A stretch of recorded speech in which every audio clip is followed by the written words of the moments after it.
Bismillahirrahmanirrahim. Assalamualaikum warahmatullahi wabarakatuh. Hadirin yang dirahmati oleh Allah Subhanahu wa taala. Di kesempatan ini saya akan coba sedikit keterkaitan dengan bagaimana sih sebenarnya kita sebagai manusia ini ya. Dan sebelumnya mari kita mengucapkan syukur kehadirat Tuhan Yang Maha Kuasa, karena atas izinnya kita bisa mendengarkan ya, sedikit masukan keterkaitan dengan wawasan tentang kemanusiaan ataupun harus bagaimana kita ini sebagai manusia.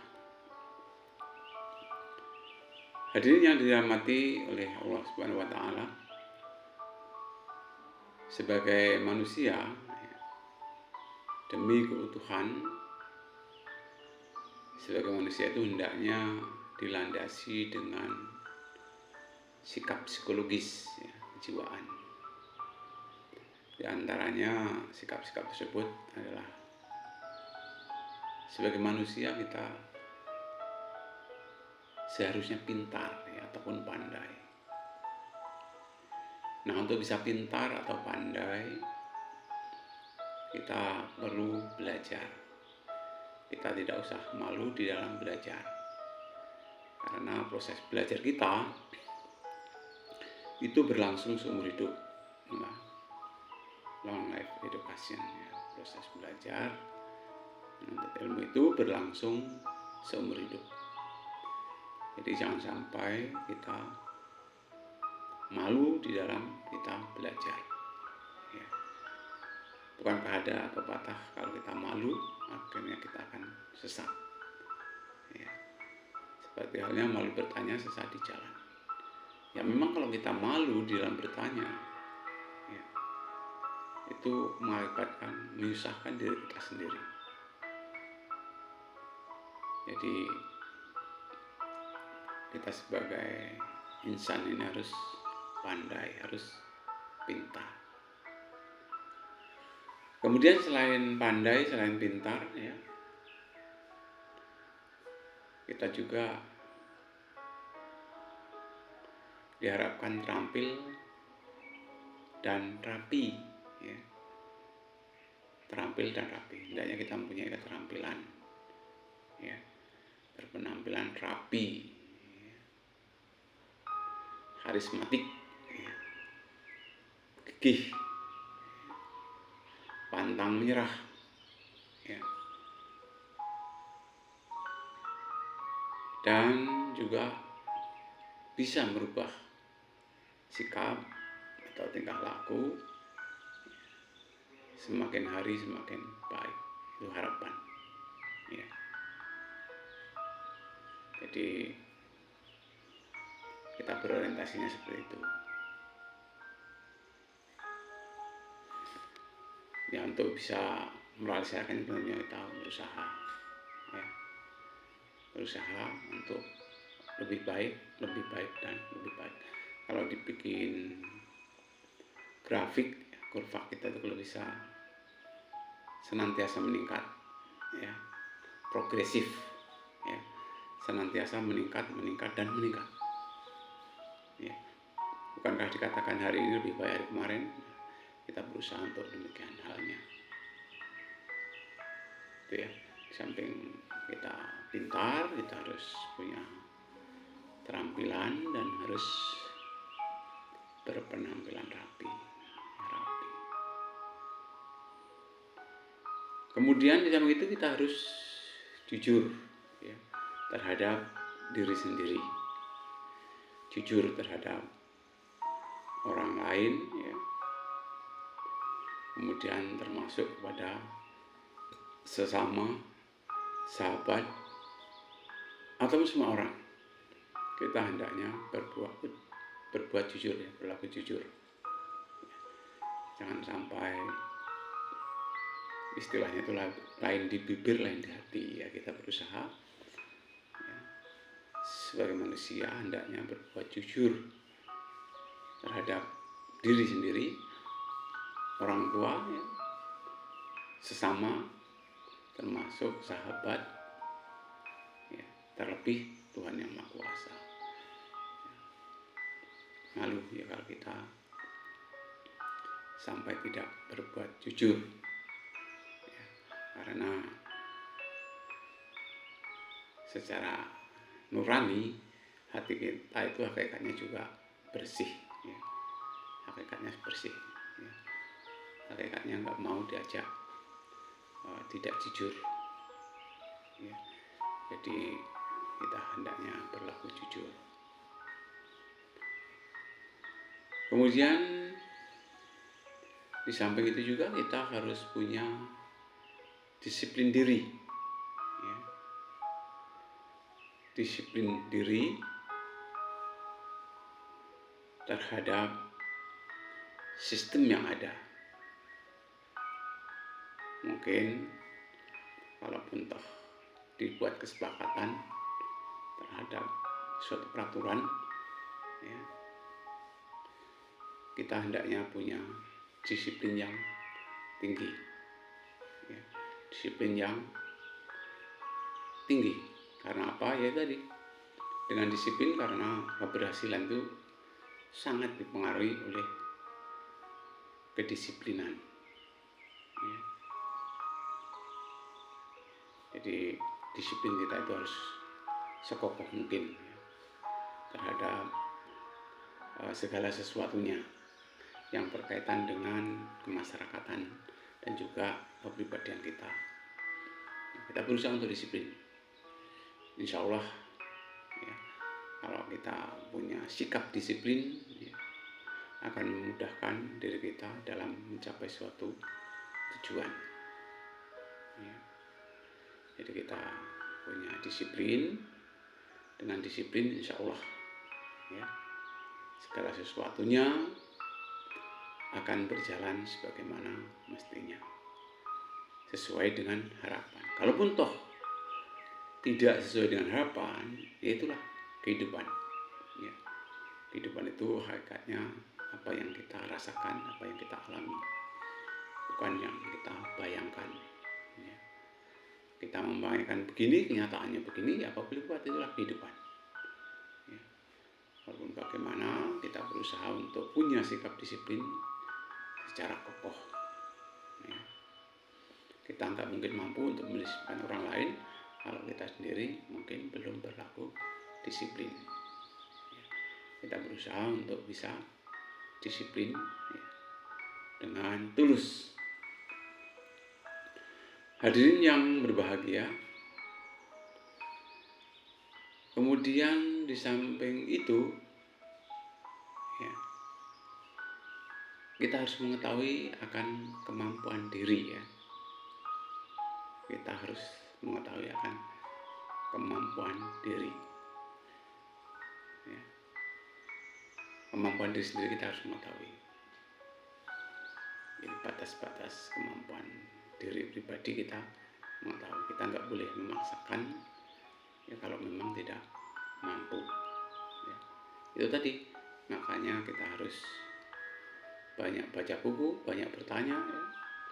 Dengan begitu insya Allah, ya, kita walaupun bagaimana, ya, mungkin dari ketidakmampuan akhirnya kita bisa mampu. Tapi kita juga harus tahu bahwa kemampuan ataupun ketahuan, tahu tentang segala sesuatunya itu diri kita sendiri. Tahu akan kemampuan, ya, dan batas kemampuan diri kita itu adalah diri kita pribadi. Kita mengetahui, ya. Ya, kalau bisa serahkan segala sesuatu itu kepada ahlinya. Insya Allah kalau kita serahkan segala sesuatu itu kepada ahlinya, insya Allah, ya, semuanya akan berjalan dengan baik. Ya sebenarnya bisa-bisa saja kita belajar, ya. Karena dengan belajar insya Allah dari tidak tahu kita akan menjadi tahu, ya. Karena hakikatnya pengertian belajar itu, ya, suatu usaha secara sadar yang dilakukan oleh seseorang yang dari tidak tahu menjadi tahu. Kemudian kita juga punya rasa ya, kehormatan diri, ya, mampu hormat pada diri sendiri dan juga hormat kepada orang lain. Ya. Jadi kita harus punya rasa kehormatan diri, dalam artian ya, hormati diri sendiri, baru kita bisa hormat pada orang lain. Ya. Kita berusaha untuk menghormati orang lain, sekalipun orang lain itu nggak menghormati kita. Kita berusaha seperti itu. Ya. Ya. Bagaimana caranya? Pokoknya lebih baiklah kita ini berusaha, ya, lebih baik. Kita berusaha ya untuk tahu ya, punya rasa kehormatan diri, mengetahui kehormatan diri, mampu untuk hormat pada diri sendiri, dan juga punya kemampuan untuk hormat kepada orang lain. Kemudian lebih dari itu ya, kita hendaknya selalu bersabar dan bersyukur. Nah ini kadang-kadang ada yang bilang sabar itu ada batasnya. Ini keliru ya, keliru. Innallaha ma'as-sabirin, ya, sesungguhnya Allah itu beserta orang-orang yang sabar. Sebenarnya sabar itu kalau kita pikir-pikir ya nggak ada batasnya. Jadi sebagai manusia ya, hendaknya punya ya, sifat bersyukur dan bersabar. Ya. Samping itu juga ya, paham akan agama yang ia miliki, memahami agama yang ia miliki, kemudian beribadat sesuai dengan agama ya, ataupun mungkin dengan kepercayaan yang ia miliki. Jadi selaku manusia itu diharapkan ya, berkeyakinan tentang agama yang ia miliki dan juga berkeyakinan juga terhadap aliran-aliran kepercayaan yang mereka percayai. Setelah dia mengakui kebenaran daripada aliran agama atau kepercayaan, ya, ajaran agama atau kepercayaan, kemudian untuk bisa mengaplikasikan dalam kehidupan sehari-hari.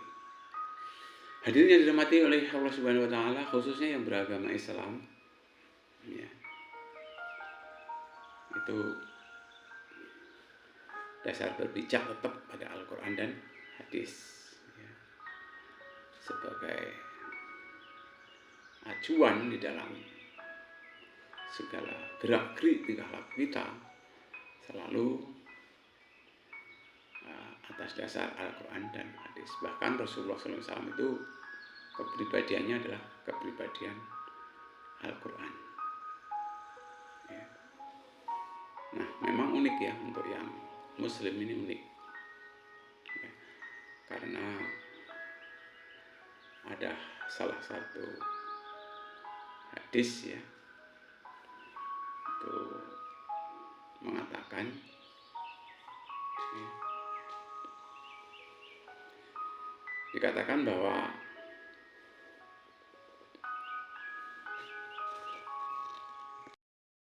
ya, saya nukilkan hadis ya, dari Imam Ahmad ya. Di situ dikatakan, aneh benar pekerjaan orang mukmin itu ya. Sungguh semua pekerjaannya baik dan tidak ada pengecualian bagi seorang dan orang mukmin ya. Bagi pengecualian seorang mukmin tidak ada pengecualian.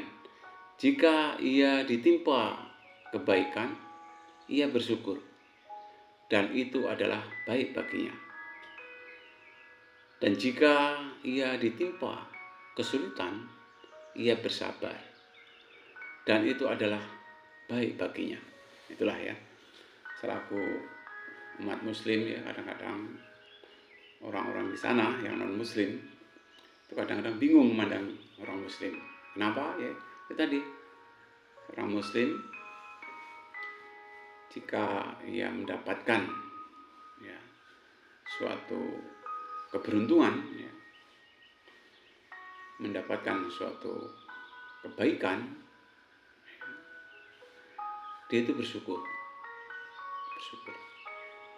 Begitu sebaliknya, kalaupun toh dia mendapatkan kesulitan ya, mungkin ketidakberhasilan ya, terhadap apa yang ia usahakan, mungkin sakit segala macam ya, dia bersabar. Jadi selaku umat muslim ya, senantiasa bersyukur dan bersabar. Insya Allah dengan syukur ya, in sakartum la azidanakum wa la in kafartum inna adzabi lasyadid ya. Dan jika kamu bersyukur, insya Allah ya, nikmat Tuhan akan bertambah ya. Tapi kalau kufur ya, sesungguhnya siksa Tuhan lebih pedih. Hadirin yang dirahmati Allah Subhanahu wa taala, juga kalau selaku muslim juga selalu menseimbangkan antara dunia dan akhirat ya. Itu juga tegas dikatakan, tuntut kampung dunia ya, tapi jangan kau lupakan akan akhiratmu. Dalam doa juga ya, berikan kebaikan di dunia dan kebaikan di akhirat ya. Kebaikan di dunia dan kebaikan di akhirat. Satu sisi tuntut kamu akhirat ya, ya, tapi jangan kau lupakan akan duniamu. Kita nggak harus mana dulu. Yang jelas selaku muslim ya, menseimbangkan antara kebutuhan dunia dan kebutuhan akhirat. Mungkin itu ya istilahnya, itu bagaimana seorang muslim, bagaimana seseorang harus berbuat di dalam hidup dan kehidupan ini. Itu sebenarnya harapan. Jadi harapan selaku manusia itu sebaiknya seperti itu ya, seperti itu. Jadi kita nggak boleh hanya dikit-dikit ya, bilang takdir dikit-dikit, bilang takdir, tapi mari kita berusaha ya, mungkin dengan doa dan usaha, takdir itu sama Allah ya, mungkin bisa dirubah, karena tidak ada yang mampu merubah takdir kecuali doa. Dengan doa insya Allah ya, dan juga dengan usaha. Mungkin itu yang dapat disampaikan. Mudah-mudahan kita sebagai manusia ya, tetap ya, berpegang teguh pada aturan-aturan yang sudah digariskan ya, di dalam tuntunan agama, sesuai dengan agama kita masing-masing ataupun kepercayaan kita masing-masing. Insya Allah, percayalah ya, semua agama itu mengajak kepada hal yang baik. Lebih kurang saya minta maaf ya, kalau ada benarnya itu insya Allah datang dari Allah Subhanahu Wa Taala. Kalau ada hal yang kurang pas itu datangnya dari pribadi saya. Astagfirullahaladzim. Dan pada hadirin, pada pemirsa, saya minta maaf yang sebesar-besarnya. Assalamualaikum warahmatullahi wabarakatuh.